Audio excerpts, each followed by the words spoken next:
من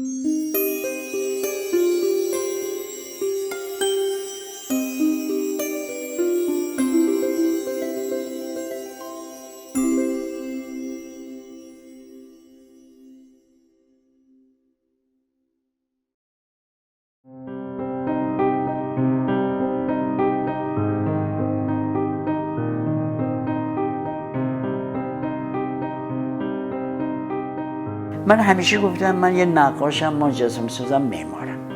کمتر لغت هنرمند به کار میبرم. نقاشی هنره ولی هر نقاشی هنر نیست. سینما هنره ولی هر فیلمش هنر نیست که. خیلی نقاشی میکنن، خیلی مجسمه میسازن، خیلی معماری میکنن، ولی آیا هر معمار بودنشون حرفی نیست. یه ساختمان ساختن، کشیدن ساختن. مجسمه سازی یه چیزی رو برشتن ساختن یه، ولی آیا هنره؟ ببینید تو همه شغلا همینطوره. هر نوشته، هر نقاشی نقاشیه. هنر بودنش رو دیگران تعیین میکنن.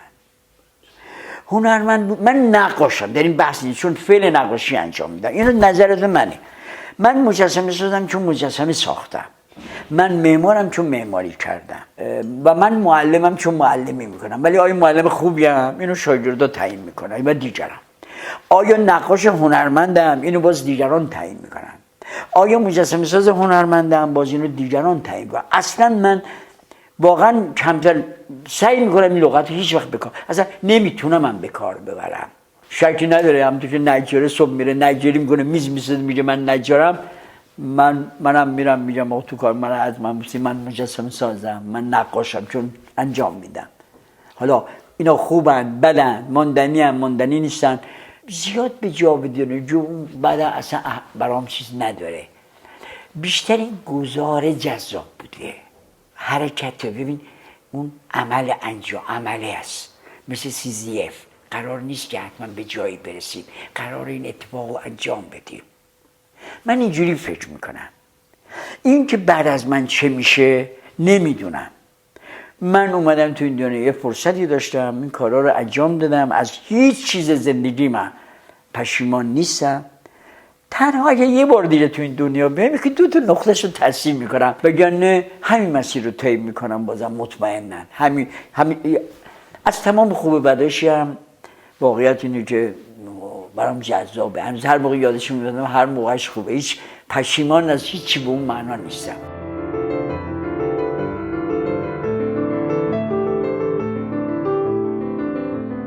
من هم مثل تمام همسنای خودم در کودکی در یه جایی بر مبنای خوانده ها و نوشته هایی که بودش دلم می‌خواست یه جایی برسم. یعنی یادم خب بچه بودم از یه جایی که نقاشی کردم، رویامون بود که مثلا بچه به شناختم. خب اولین چیزایی که تو محیط میشیندم که نقاش به نام کمال الملک. رویام بود منم کمال الملک بشم. بعدن که سنم بیشتر رفت بالا، با هنرمندان بزرگ جهان آشنا شدم. رویام بود میکلانژ بشم، داوینچی بشم، رامبراند بشم. اینا مال اون سنیست که تو جاه طلبی مثبت، تو یه مقصد داری یا میری جلوتر. البته برمیگردی که این مقصدت چیه، از چی میخوای رد شی، از کجاها میخوای بری. هرچی میری جلوتر این چی میدونم الگوهات قلدرتر و اینا میشه. ولی از یه جایی دوچار این مسئله شدم که اصلا قرار نیست کسی شبیه کسی بشه. هرچی خودش جای خودشو داره. همونطور که گل گلایول خیلی گل خوبیه، روزن خوبه، نه گل گلایول بهتر از روزه، نه تا اون گل کوچولوی شبویان که رو چمن ریز در میاد یا اونا، اما اینا همشون جذابن. جهان بدون هر یک از اینا یه چیزی کم داره. من توانمو به کار میندازم. حالا ده ها عوامل مختلفی مثل شرایط اجتماعی، شرایط تاریخی، موقعیت اجتماعی، زمانه چیز دوست زندگی میکنیم. فرض کنیم به عنوان مثال من دوستان خیلی زیادی داشتم که مجسمه سازان یا نقاشان خوبی بودن. انقلاب و جنگ طبعا اینا رو به اشکال مختلف پراکنده کرد. یا بعضی دیگه رفتن دنبال نون و آب زندگی دیگه، امکان بازگشت نبود براشون. بعضی مهاجرت کردن رفتن در اونجا گم شدن، اصلا یه خبری ندارن. خیلی عواملی که خارج از اراده من و شماست عمل میکنه تو زندگی ما. من به عنوان یه آدم سعی کردم با اراده خودم تا اونجا که میشه به اون خواسته که میخوام برسم، ولی این خواسته باید بوده دیگه، خاص نبوده، اون مسیره بوده، جذاب بوده. این که من کاری رو انجام میدم برام عجابه، این که حتما باید برسم به یه نقطه‌ای نیست. این که میرم تو کارگاه یه کار میکنم واقعا لذت این من. یا نقاشی من بارها با خودم بگم، به شوخی هم به دوستان میگم ببینید من وقتی نقاشی میکنم شاید بهترین لحظات زندگیمو دارم میگذرونم، لذت میبرم از این عمل. حالا چقدر خوبه بعد از این لذت رو بردم، حالا یکی هم پیدا میشه پول لذت منو میده برمی داره این کارو میبره. الان خب حالا شما میگی آقا توی این سن 70 سالگی خب من همه عارف میشن یا همه، شاید درست میگی، کاملا درسته. منم در سن 40 سالگی 50 30 سالگی میخواستم تمام جهان رو عوض کنم، انتهای جهان باشم، بزرگترین باشم، بهترین باشم، فلان باشم. آره، ولی زندگی که میری جلو ذره ذره اگر بیندیشی به اون، آروم آروم متوجه این مسئله میشی که جهان تو به تنهایی نمیتونی عوض کنی، ولی قد خودت میتونی یه ایپسیلون در این جهان تاثیر بذاری. اما ایپسیلون هم تو اگه بتونی یه ذره جهان دور برت تو نرمتر، شیرینتر، قشنگتر کنی، خوشایندمه.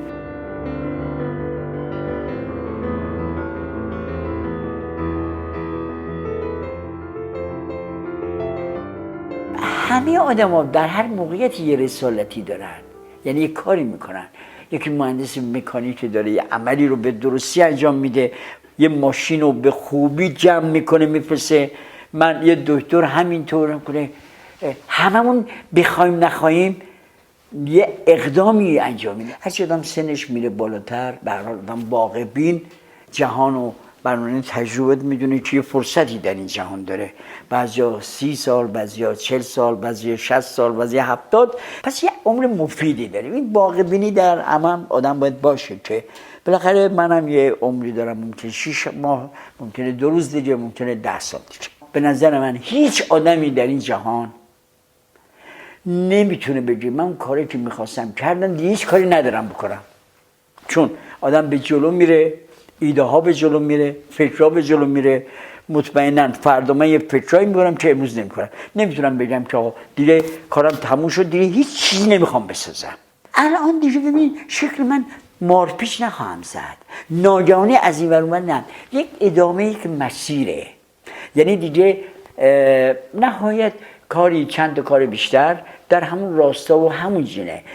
نمیدونم شاید واقعا یه ما دیگه یه فکرایی به کلم برسه که اینا، ولی کلا دیگه آدم شکل یافته تر از اینیم تو این سن که یه مرتبه اتفاقات ناگهانی یا یه انقلابی در درون روحیم به وجود بیاد. به نظر خودم اینه، اگرچه من واقعا همیشه تلاش کردم و تلاش میکنم که تا اونجا که میده آدم بروزی باشم، کتاب بروز بخرم، اخبار بروز رو بشنوم، روزنامه بخونم، مجله بخونم، در جریان اتفاقات دور و برم میشه فرصتی کنم، فیلمی ببینم، تلاش نمایشگاه ها رو برم. هنوز خب من سعی میکنم به تمام عمده نمایشگاه تهران رو برم، در صورتی که تو بسیاری از این نمایشگاه هیچ وقت کمتر دیگه هم سنای خودم هم دوره‌های خودم رو میبینم، اصلا نمیبینم بیان.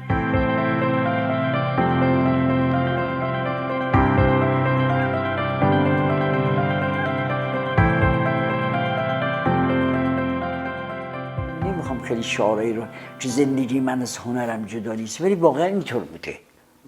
من حتی خونم الان جدیدن به دلیل یه خورده کارگاهمو بزرگتر کردم، ولی تفریقی، یعنی این دوتا با هم هیچ قطع شده نبودش که یه اتاقی باشه اسمش کارگاه باشه درش کنم. من همونجا که نهار میخوردم، شام میخوردم، از پذیرایی میشدم از مهمونام، بوم نقاشی من بود و کار میکردم. البته کار چوب و یا آهنگریمو نمیتونم وسط اتاق پذیرایی کنم، ولی برای اون بغلش مجموعه یه کارگاه. یعنی اینا واقعا اینجوری بوده.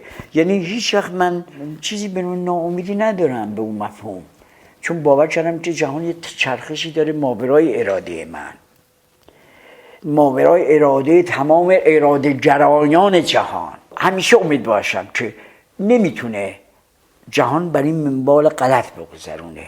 همونطور که تا به حال نگذاره. هر غلطی به وجود اومده دیر یا زود تصحیح شده. فردا یا پس فردا از امروز بهتره و بسیار از این چیزایی که امروز منو رنج میده فردا نخواهد بود. همونطور که بسیار از چیزایی که دیروز ما رو رنج میده و پدران رو رنج میده الان نیست دیگه. فرق کرده جهان.